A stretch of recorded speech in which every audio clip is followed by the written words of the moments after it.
الله يبسط الرزق لمن يشاء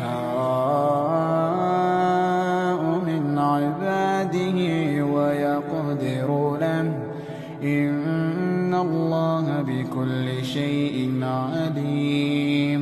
ولئن سألتهم من نزل من السماء ماء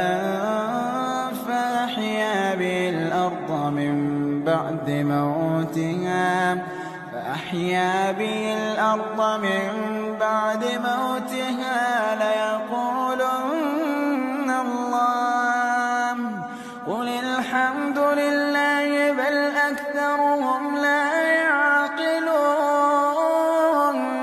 وما هذه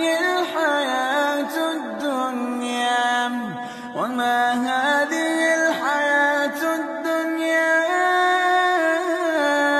إلا لهو ولعب وإن الدار الآخرة لهي